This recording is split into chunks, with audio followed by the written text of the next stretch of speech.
What up, guys? Another Adonis review today. And today I thought I would cover a game that I'm not particularly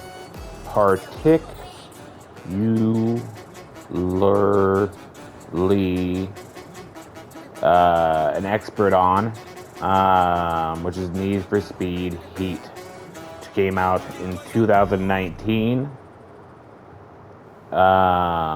Now, this review is not going to be coming from someone who plays every Need for Speed or Most Wanted or Gran Turismo or Drift or fucking Grid or, it's not a guy who plays every fucking racing game once they come out. If I'm being honest, the last true racing game I played 100% fully was Need for Speed Underground 2. So it's been a minute.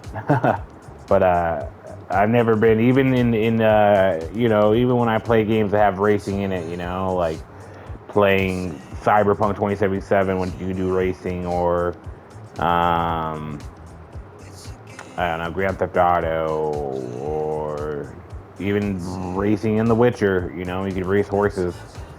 Typically, they're the last thing I do.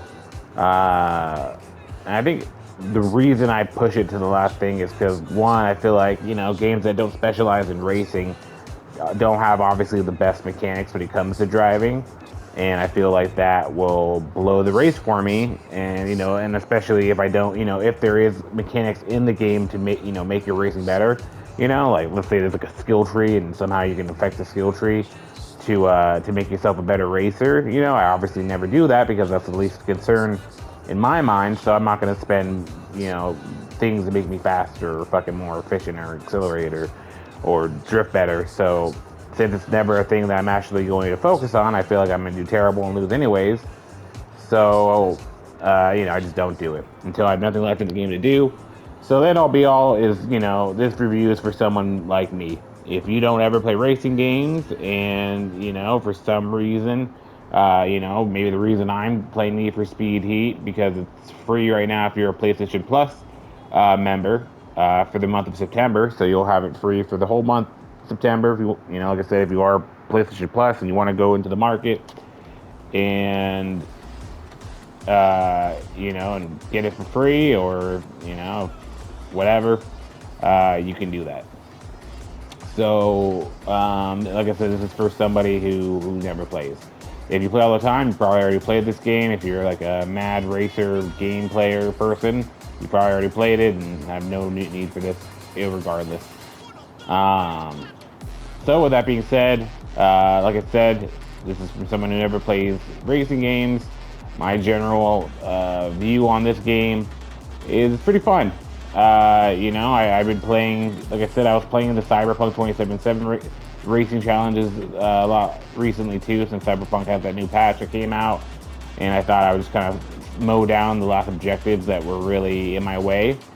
And racing again, like I said, was one of them. So I kind of compare the racing in that to this. Cyberpunk 2077 is a beautiful game, which is actually probably one of the things I was most surprised about when I actually played this game is the graphics. I feel like, the one thing that people who don't play racing games all the time, when you think about graphically how racing games, like the one thing that you think about when you think about racing games, typically, and this is, I feel like this has been a thing for years now, because if you think about cars, have always been a thing that looks pretty nice in video games, right? Like Grand Theft Auto 5 when it first came out on PS3, the people didn't look very well, right? Obviously it looks better than like Vice City or whatever. But overall, you drive around the city and the cars look beautiful, and then but you see the people and they look like shit. So cars have always been something that stand out in video games, and they have for a long time, even while when graphics weren't fully capable of it. So with that being said, I just feel like cars in racing games looking stunning, and the terrain looking amazing have been a staple for years in racing games. And with that being said, I don't feel like the graphics are terrible. Obviously this looks pretty good. But I don't know. For a game, like, a thing that I say a lot is that 2017 was kind of like the high point. That's kind of like when video games hit the highest tier of how good a game will actually look. And then at that point, for the past few years, it's really just been making it smoother and just the mechanics as smooth as possible, and just really fine toothing everything. But as far as games looking as good as they can get, 2017 was kind of the year that we did it. Now it's like really just, do companies want to try how many gigabytes do we want a game to be, right?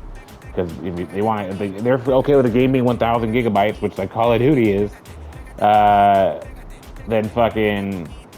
the game can be as great as people want it to be. And so with that being said, the graphics, like I said, are good, but I expected more. I swear I've seen graphics of a game that was older than this look better. There's just some things that that just kind of I don't know, they're just not as good as they could look. They just kind of look shitty. I actually had to go through my settings a few times and make sure that I had everything adjusted accordingly to make sure that I was maximizing how the game looked. And I get it, it's a racing game, so the city is overall supposed to kind of feel dead and lifeless, and just obviously not going to have as much personality as Cyberpunk or Grand Theft Auto would have. But with that being said, I don't know. It's just some just some places that just don't look as good as it could. It's just like that building in front of me right here. It just looks shitty. I don't know. It's tough to spot on. Even some things on the car, sometimes just look a little bit off. I feel that they could look better, especially when like I said, racing games have been known for this. For kind of looking the most realistic, since it doesn't really have to focus on humans. And all it has to focus is on the driving, which is the side, the 17 side feature of a lot of games, like I said. But like I said, it's not a deal breaker. It doesn't look bad in any sense of the word. I just feel like it could look a little bit better. But beyond that, getting to the core mechanics of the game, the driving and whatnot, I like it. At first, first driving around and obviously driving out, with your car unmodded out and whatnot, I was kind of iffy on how the controls felt, and like again, I felt like maybe the controls felt shitty and whatnot. But no, the controls actually feel really good. I feel like I have a really firm control of it. Like I can kind of control what my car does, and it does what I want to do. And that's what I think you should be hoping for, especially once you modded your car out and it gets, and it should be, have better acceleration and handling and whatnot, because when I first started, I got raped, and I felt like there was like no way. I was like, wow, I didn't even have a chance to beat these people. Like I don't, even if I made no mistakes ever, these guys smoked me, and now it's kind of reversed, and it was just with very minimal effort of improvement on my car, only with a few races I was able to enhance it to where I feel like it was, I was able to basically lap people. So it makes me feel good, But with that being said, there still is a lot of, control. That's the main point, I guess, and the thing that gives me a lot of anxiety when I play racing games, which is why I avoid it. Is I feel like I just won't be able to control the drift or the slide properly, and I'll just fucking fly into a wall, and I'll have no control over it just because it's bad mechanics and the fact that I'd have to redo a whole race over and over again because of one slight mistake, which is probably the worst feeling in the world. When you just fuck up once, after driving around, after your 17th lap, and now you have to redo it all because you fucking made one mistake, and that's what kills me. But now I feel it feels good. Like I feel like I'm not gonna make that mistake. I have control over the car, and that's something you don't get a lot of times. And obviously, that's something you should get in racing games. So it's great that you have that. Another thing, why I pick, again, past it being free, another thing that makes this game, I think, admirable, and something why I played Need for Speed Underground 2 is the city aspect. This game, and the thing that kind of I think is the biggest selling point of it is I personally, I don't care how free it is, how great it is, if it was the best racing game in the world. If it was just in closed circuit tracks, where fucking you just go in circles or whatever, like fuck that. I'm never gonna play it, never ever. But what's dope about this game, and what's cool about Need for Speed Underground, it's kind of like an underground street racing circuit, right? So with that being said, it takes place in Miami, a recreated version of Miami, and you could switch between basically day and night races, right? And depending on if you're in day races, you compete for money, and there's less cops, and and uh, and maybe you're more circuit races, you do laps, and maybe at nighttime, more cops can catch you because that's obviously when they're looking for you. It's more like sprint to the finish line type of races, which I are my favorite type of races. But the coolest thing past that point, because I typically don't really like, I'm a day type of person. I feel like, you really get to see how beautiful graphics look during the daytime. With beautiful sunlight glistening off of the car.